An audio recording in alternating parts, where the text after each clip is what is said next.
Hey everyone, welcome to a very special episode crossover. It's a crossover. It's crossover between Mastering the RPG and Tabletop Tango. We got a question on Mastering the RPG from listener Richard, who asked a number of questions about Savage Worlds, and we decided they were great questions, and they made so much sense to be a Tabletop Tango episode. We decided that's what we're going to do. And we're going to bring on all the hosts from Mastering the RPG, Carl, Eric, and Chris. And we're going to go through, answer the questions, and it'll be a special episode for both sides. And we'll see how it goes. You guys ready? Worlds collide.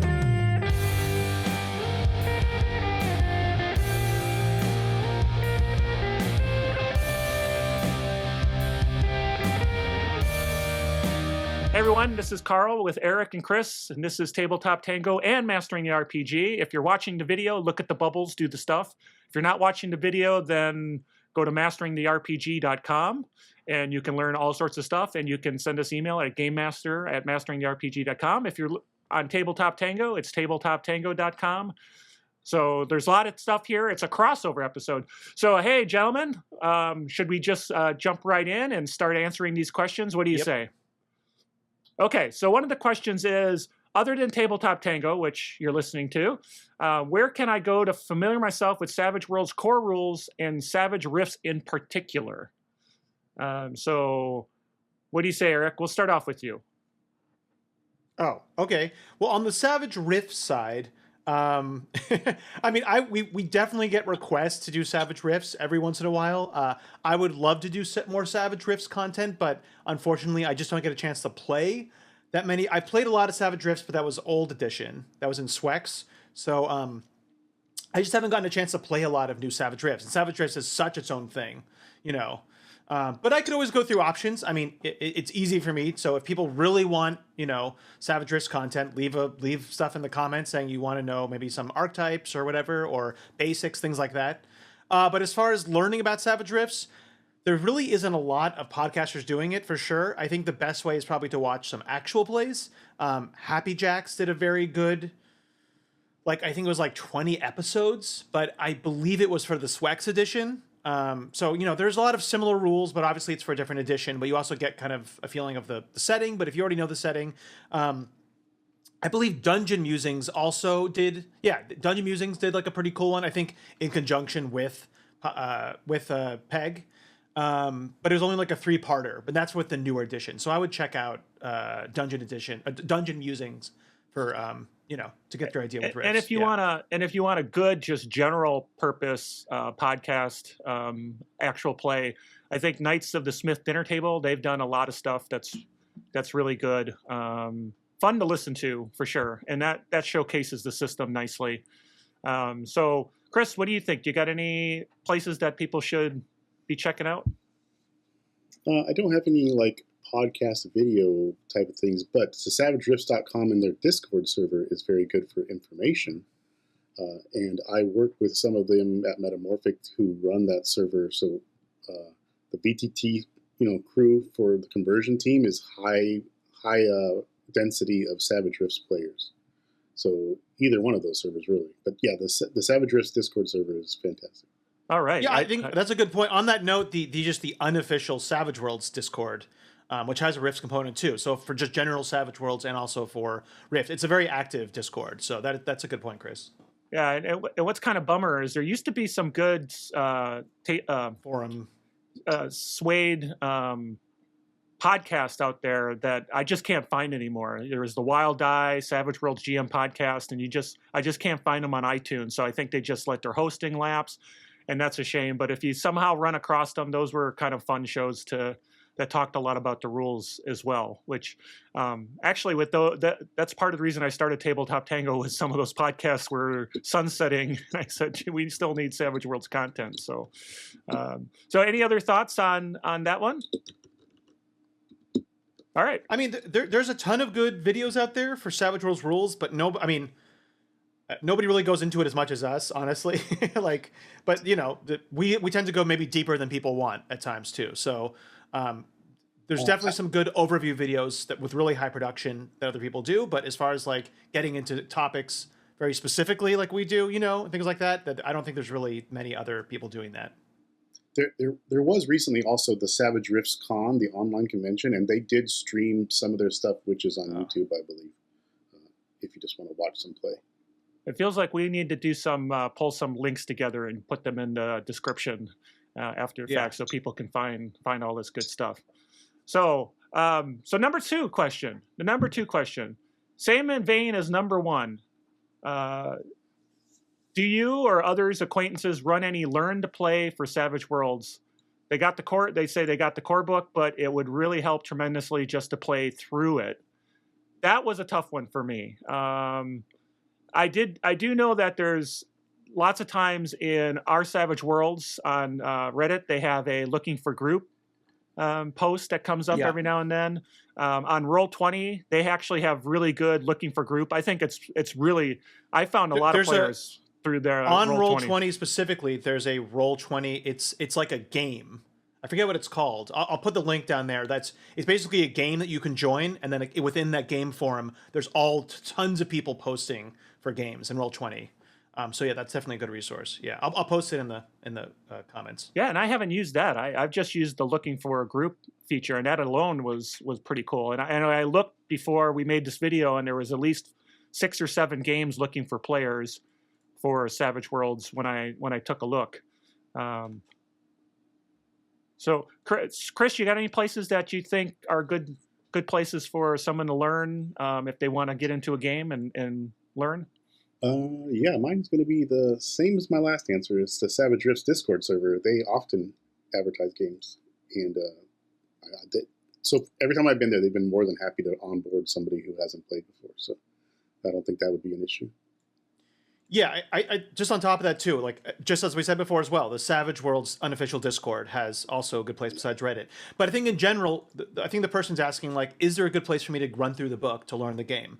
I would say that, I think overall to the tabletop community, the role-playing tabletop community is a pretty open community, and I think especially with Savage Worlds, in my experience, every time I've been in the Savage Worlds game, there's never been a problem with wanting new players into Savage Worlds. People are very open.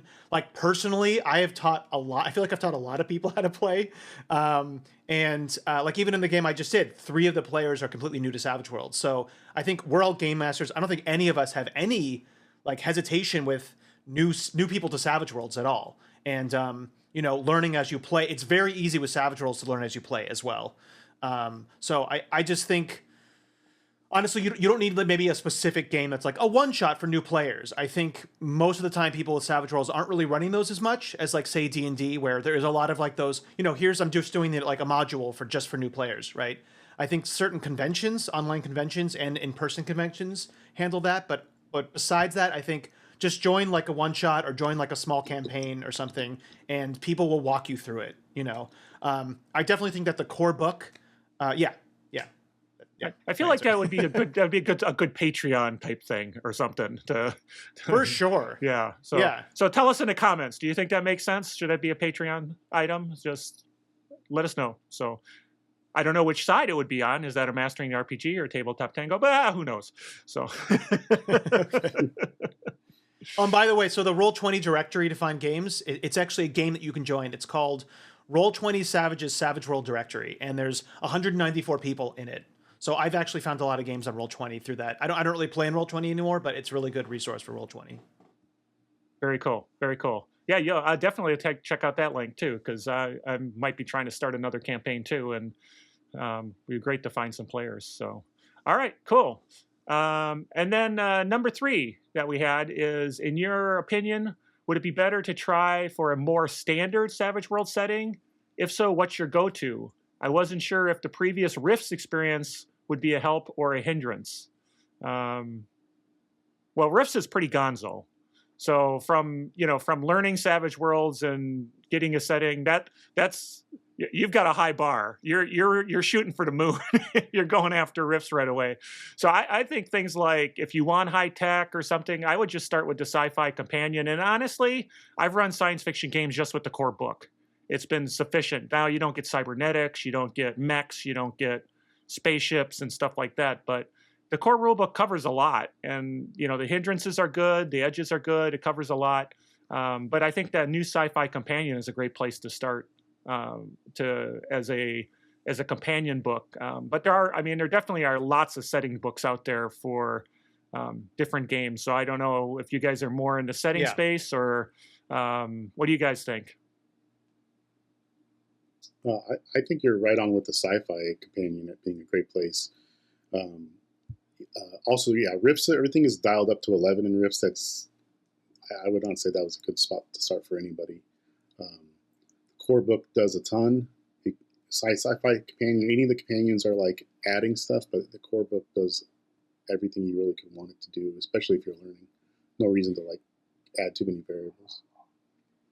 Yes, I think part of so your previous experience with Rifts is certainly good for understanding the lore of Rifts, and that's about it. If you haven't played in Savage Worlds before, so Rifts itself is actually, I wouldn't say it's the most complicated from a character creation standpoint. There isn't a ton of new rules per se. It's more like basically playing with superheroes, but you're just given a ton of stuff and a ton of custom stuff up front. So it's not like there's a ton of extra rules. You're just given, like, instead of starting as like a basic character, you're starting with a character that has power armor and missile launchers, or a dragon with two different types of magic, right? And being able to teleport and blah blah blah, going on and on and on. So there's a lot of like character stuff thrown at you right away. I think that's the more complicated part. It's not too bad from like just a purely rule standpoint. There's not like a ton of custom setting rules. I think more people with Rifts, what they have a problem with is, number one, like I said, the amount of stuff that you start with, because you basically start as a I forget what the like a mid-range superhero, like a 45-point superhero. That's kind of the general power level of that. And also the lore is really hard for people. So if you have the lore, you actually are halfway there. But I agree with them that you definitely want to start with either core Suede or, science fiction companion. I mean, I think the person is asking about like what setting to join. The cool thing about Savage Worlds is that you can play any setting with it. A lot of the setting books, there's some of the official settings, but a lot of the setting books have not really been updated to Suede yet, even though Suede's been here for a while. So there's a ton of settings for Savage Worlds. Something like Deadlands might be really cool, I think, if you want to start, because again, there's extra options for you to choose from, but you're not given a ton of stuff at the start. I think that is the biggest, for any new Savage Worlds player, the biggest kind of hurdle is if you come from like D&D or Pathfinder or something, that the amount of options available to you when you like level up, right? And when you add in a companion, those options increase because there isn't like classes. So another one I would also recommend is Savage Pathfinder, because it's easy into like, a familiar fantasy setting. And also you're kind of, you can just play with the class edges, and that's kind of, it's an easy thing to get behind of like, how do I level up, right? You can kind of get behind like that archetype, but it's much more limited than Savage Rifts. I don't know if that made sense. It was kind of a long-winded answer, but yeah. I usually do both of those. There's usually two sets of people who are coming in from other games that I've noticed. And that's one that wants to stay familiar with fantasy, at which point I recommend Savage Pathfinder, just like you did. And then there's one that thinks that if it's too close to fantasy, then they're just going to naturally want to gravitate back to D&D or whatever they played. And those people, usually it's Deadlands that's better, because they're, it's just different, and they won't like habitually try to do different things that they're used to.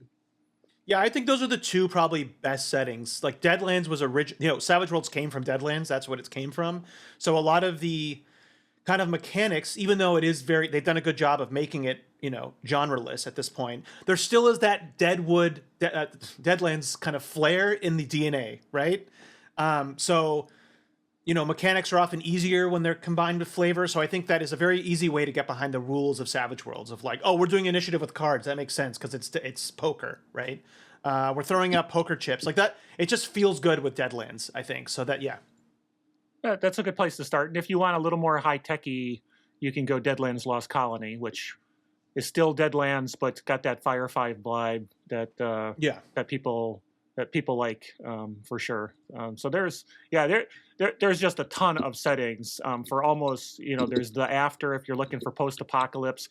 There's Wise Guys if you want to be a made man in the casino business. There's Boy, there's just a lot out there that you can play. You can play Fallout with you can play Fallout. homebrew Savage Fallout that somebody maybe have created on this channel right now. Yep. There's a Savage Everon too. So maybe we'll put a link in for that game that person was talking about. I hear it's popular. I hear it's popular, so we'll get the link in there. So, all right, so cool. So I think this is the big question. Number 4, how do you avoid burnout as a GM? I think I tend to do too much, or I tend to be too much of a perfectionist and spend way more time on prepping than is ever actually necessary for people to have fun. Oh, this is a good one. How do we avoid GM burnout? I'm going to throw this one to Chris right away and let him answer that one before I jump in. I think in order to, same way you avoid burnout with lots of other things, I think, is you vary things and change it up. And I think becoming a player if you can, playing a different game if you can, or GMing a different style of game or a different system that you're used to. Anything that gets you out of that like routine, or the stuff you're doing is the same all the time. Like I went from 5e to Savage Worlds a few years ago, and then Deadlands was a good switch from fantasy, and that kind of gave me new ideas. So I think anything that really changes you up is super helpful. Yeah, we actually did a whole episode on mastering the RPG on avoiding GM burnout. So also check out that. Yep. I don't know the episode number, so you'll just have to start listening from the beginning until you get to it. I mean, I would say specifically for Savage Worlds, because I'm kind of looking at this through a Savage Worlds lens. I mean, there's a ton of good information on general stuff, but specifically for Savage Worlds, I think one of the strengths of Savage Worlds is its many narrative systems within it. So as Chris was saying, like switching it up, that's also for Savage Worlds, you can really leverage that. Savage Worlds doesn't just have the combat, right? It has things like social conflicts, chases, dramatic tasks, interludes. All that stuff makes it, at least when I play as a game master, using those different things does keep it fresh in a way, right? It does kind of like stop it from just being like role-playing to combat, role-playing to combat, role-playing to combat, or exploration to combat, right? So specifically for Savage Worlds, that's what I would say is really use those systems that they have in place that are really well developed, right? That's one of the strengths of the system itself. Also, I think quick encounters are a really good way, so you don't get bogged down and slow the narrative kind of zone that you're in. I think often a lot of GM burnout might come from like, oh, we're exploring, this island, we got trapped there for whatever reason, and just like constant battles, right? Constant just battles that don't matter, or, whatever it is, like using quick encounters is a really good way to like, okay, we're just getting the small stuff. Like there's combat happening. Yeah, but it's not like we're not taking up all our time doing it. I want to get to like the narrative points that I want to get to as a game master. So yeah, utilize quick encounters. Yeah. And reading the question, spending a lot of time on prep, that can burn you out for sure if you're just way too much time. And the nice thing about Savage Worlds is you can get away with a lot less prep, in my opinion. First off, there's not CRs where you spend a lot of time trying to balancing. With exploding dice, balance is really hard to get. So just pick what needs to be there and what makes sense narratively, and let the fun happen. If you've got NPCs, you don't have to go and do complicated stat blocks. You can just go give them D6s down the line, and then if they're good at something, give them a D8. And if they're really good at something, give them a D10, and then you can forget about edges. Just give them what they need to be to, if you want them to hit somebody before they hit them, well, yeah, sure, that's actually a real edge, but you don't have to think of the edge. You can just think that this is something that this person can do. And then I also found that from a prepping standpoint, if you're not familiar with the Lazy GM, has a lot of ideas on being lazy as a GM, and kind of puts a framework in place to rapidly build out. And I've used some of this stuff. I don't use all of it, but there's a lot of cool stuff like defining secrets and clues, picking a fantastic location, and then just kind of bulleting out the scenes that may happen. So you're not spending all your time with, don't spend a lot of time with like call out boxes and stuff like that. It's just really kind of, you're almost creating a one sheet. A Savage Worlds one sheet to kind of get into your adventure, and that's all you need really to do it. And then, for prepping dungeons and stuff, just check out the 5-room dungeon concept. It just takes you step by step to create a 5-room dungeon that has, that sometimes creativity, by limiting and putting a box, your creativity is greater because now you're not just blank sheet of paper. So check out the 5-room dungeon, which, by the way, there was an episode on Tabletop Tango about the 5-room dungeon and how it applies to Savage Worlds. So you could check that one out. Just push them in there. It's not just a cross episode; it's a cross promotion within. So yeah, cool. Any other thoughts? And so as I was saying, all those narrative systems I was talking about that's in Savage Worlds, the cool thing about them, and this goes to like the whole prep thing of, over prepping or not prepping, is you don't have to prep for most of those. Like it's often you can take up time in the session having fun and like being rich with the narrative, but like with a dramatic task, you're not setting up a whole map with tokens, right? With a social conflict, it's all about the role playing. You don't have to have a lot of maps or whatever. Chases even, like you're putting down cards and there's exciting things happening, but you don't have to have another custom map, right? So some of the prep you can do is like just having your like chase, map set up like a street, like or something, right? I'm doing a nautical game, I have like an ocean. And I want to say as a counterpoint to Carl though, as kind of a little counterpoint, but his advice was absolutely spot on as far as enemies. One thing that I like to do, Savage Worlds makes it very easy to make creatures, right? Like Carl was saying.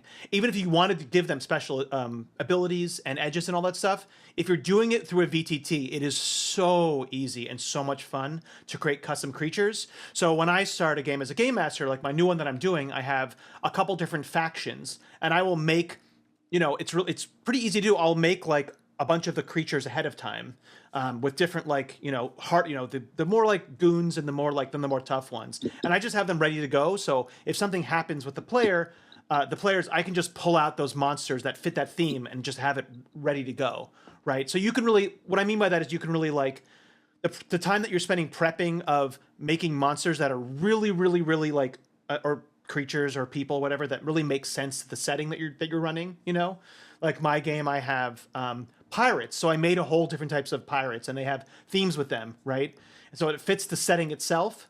After that, I don't have to do any more prep. I can just pull out like a ship and just like throw on different pirates that have different abilities because it's all like preloaded, right? Does that make sense? What I'm trying to say. And you mentioned that a lot of the virtual tabletops with the drag and drop and makes it so much more easy. Thanks, Chris, for all that help that you provide. Oh yeah, thanks, Chris. It was all me too. Yeah, all you. Yeah. So that's something that I would recommend, is that prepping will never go to waste, and I think it really is a very enriched experience for the players when you have custom built monsters that are and like everything that Carl said was true, right? I will give them edges because it's easy to drag and drop, and give them what's called creature abilities or monstrous abilities, I think, or something like that. It's called. Yeah, it's in all the core books. Like there's like specific abilities like fast regeneration or trample, things like that, right? That you can just drag on. And I'll give creatures edges, but I'm not concerned if they're seasoned or whatever. Like that doesn't matter, right? But we just want like you said, it makes sense to have first strike or improve first strike or whatever. So yeah, cool. Chris, you got any last thoughts, or I'll jump on to the last question, which is pretty cool. I do have one, just real quick one, is that if the prep part is a little bit cumbersome, if you turn to focusing on the character backstories and building it out that way, you could put some of the onus on creation onto the players. Good point. And take it off of you and explore it kind of in that direction. Very cool. I think we have a lot more to say, but we did like a full hour episode on this. So, yeah. Again, check it out on Mastering the RPG. And so the fifth question and final question is for this very special episode is, what are the hazards to avoid and the best parts of running in the Savage World system specifically? So who wants to jump in on that one? There's so much good stuff, and I guess there definitely are some hazards to think about there. So who wants to jump in first? Go ahead, Chris. I was just going to say, I don't know if it's a hazard, but it's only a hazard if you don't let it happen. Is the idea behind Savage Worlds is the fast, furious, fun thing, and then sometimes things explode, and sometimes players do cool things, and it might feel initially a pull to limit that because they're doing too much or they're making too big of an impact. But I mean, it's kind of it's kind of built around that. So you got to kind of let them. Yeah. Yeah, definitely the hazard there is then like overreacting as a game master, and you know, it can always swing the other way. But that's a good one, Chris. One that I would say is a hazard that I personally came on is it's like you said, it's fast, furious, and fun. So you don't want to lay on, you know, you can get away from yourself like laying on too many custom rules and too many kind of making it kind of more hardcore, right? And that's something that in my Fallout game. So if you guys check it out, I have a lot of optional settings. If I, you know, playing that, I don't recommend people use a lot of the more hardcore settings anymore, because that just doesn't flow with Savage Worlds. So I think you can overdo it as far as like adding on setting rules and adding on like, you know, okay, you're traveling, we got to make sure we track all your food every single day and all your, you know, I think it's just better, just flowing, right? Moving on. Yeah. Yeah, and I think another one is one of the hazards is just the mindset. I think, Chris, you're talking about that is new players coming in who are expecting a certain style of game. You need to bring them in and help them kind of find their legs, because there are things like meta currency, which you don't generally have in a lot of games, where they can spend bennies. So you may have to ask them, do you want to roll again? Do you want to do better? Spend a Benny. You can do that.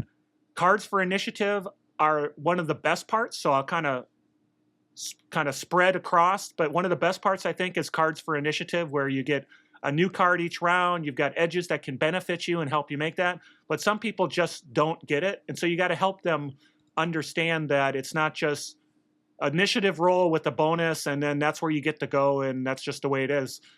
No, you take it. You get to go first next round possibly and get a joker, even though you went last this round.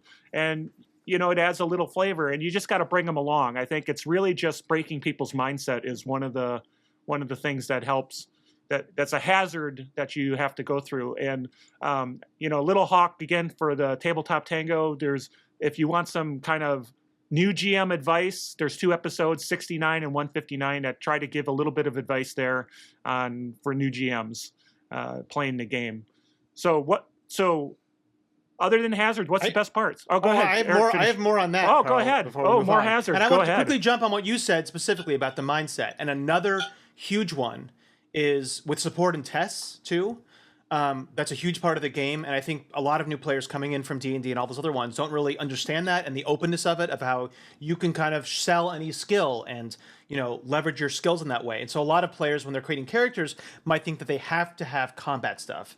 And I like with a lot of new players, I'm constantly being like, when you have new players coming in as a game master, you have to be like, you don't need to make a combat character. You can make a smart, sciencey character who during combat also maybe supports or just tests and doesn't do combat. And really getting players to understand that they can then utilize, even not just, you know, they can utilize their science skill sometimes to support or test, but they can utilize like, you know, persuasion or taunt or performance or intimidation. Like they can utilize those skills in combat. That's a huge one, I think, to get players behind. Lots of options. I have a couple more hazards, but I think Chris has another one. I think I forgot my other one, but I'm going to build on that what you said about the supporting and the testing and stuff. A lot of people who come from another system, like say 5e or something, are used to just like everybody's like their own thing, and they're going to go out and they're just going to do the most damage on their own. But I think Savage Worlds works far better when you add your bonuses up by like, I'm supporting, this guy's testing, I'm doing this, and then you can overcome this toughness or parry or whatever it is you're trying to do because you're working as a team. And if you don't, it can be quite a hindrance, to not do that. For sure. Yeah. Another hazard I would say for you to look out for with a lot of players, because when you're just playing with the basic book and you start from novice, you will get a lot of players feeling very samey with a lot of things. If there's like 2 melee characters, they can really, really, really easily feel samey. So we've actually had a couple videos where we talk about, adding in extra edges, starting at seasons, things like that. There's ways that you can get around that to give players more, once you start playing with a group, it's very easy to like fall into that samey kind of feeling and not having enough options from the beginning to really feel like your characters go beyond that. Now, things like Savage Pathfinder, right, it makes it easy to do away with that because you have your class edge. So yeah. Very cool. Very cool. Yeah. Definitely something to consider there. So So what are the best parts? I mean, come on, there's so many good parts. What are the best Yeah, parts? I have more hazards too, but yeah, there is also a lot of good parts to say. Yeah, I mean, I would say some of the best parts when we're talking about combat, you brought up initiative, which is huge. I think also no hit point pools. Wound mechanics are awesome. They're so much better for players, for game masters. I mean, it's one of the most brilliant parts of the system. Honestly, I think is the wound mechanics of, everybody has 3 wounds unless they're really, really special, but 3 wounds. And whenever you get wounded, you have minuses and your pace goes down. So it's just a really cool of simulating being injured and also not having to track crazy hit point pools. Because for both creatures and for people, hit point pools are stupid. It's not good. That's not good. I also love the ability to write custom content for it. It's so easy. It's so much fun. Creating monsters, like I said, creating ancestries. Even creating once you learn it, you can create powers. You can create, rule. Like it's very easy to write stuff for Savage Worlds. It's probably one of the most easy and rewarding. That's why there's so many settings. I would like to add too that maybe this doesn't translate to the VTT as much, but at the table. Savage Worlds has a lot of like tactile stuff, like bennies, cards. You don't see as many people just playing on their phone because they're too busy with all their things and keeping them present at the game. I think that's one of the best parts of Savage Worlds.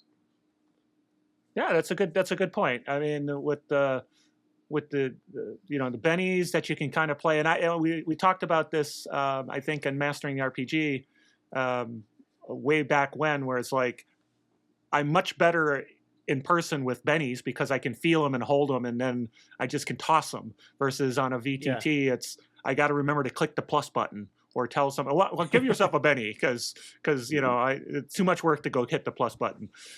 So yeah, I think it's a package that's got a lot of interesting stuff. First, there's bennies and meta currency. There's initiative using cards. You get to use all your dice, except for maybe the D20, which is kind of funny. But you get to use all your dice. So if you're good at something, you might have a D10, or you might get to roll a D4 for something else. And so you get to use all your dice, which, come on. D20s get boring just to roll a D20 every time. If you're not using your D20 enough, you're probably forgetting your fear checks. So yeah, if your setting uses fear, then definitely the D20 comes into effect. So good point. So the D20 is in there. See, so every die is used. But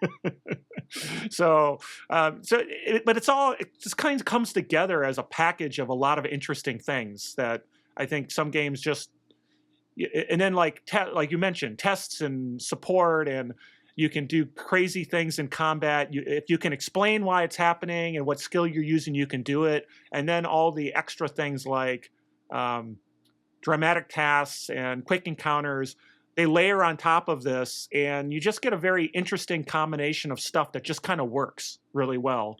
It's not perfect. We talked about the hazards, right? Some people don't like exploding dice. Some people feel like it's too pulpy, whatever.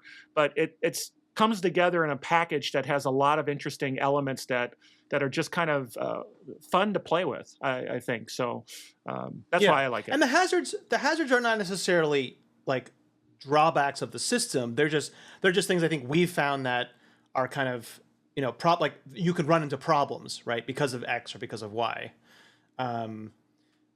I think one of the main traits of Savage Worlds for this person specifically, even if you just want to play riffs, like once you learn the core rules, and like we've talked about a million times, there's so many settings, and also companion books. Those are things like the science fiction companion, the fantasy companion. Once you learn the rules, you don't have to learn a million other rules to then play a crazy Wild West game. You don't have to learn a new set of rules to then play, Apocalypse with robots or whatever. Or then you don't have to learn other rules to play super villains, trapped by aliens. Like once you learn the rules, you can play all those settings. And when you're using like well-written settings and the companion books, they do feel different, right? I mean, it's still Savage Worlds, but they feel different enough that you get a different, like you can really feel those settings. So I think for somebody like me who loves to play different types of games, and I still like to play other games besides Savage Worlds, that one of the biggest strengths is that, like when Carl will play, we started with Cyberpunk, and then we did like a, kind of a post-apocalypse 17th century Victorian era, and then we played a weird science fiction game, and then we played a fantasy game,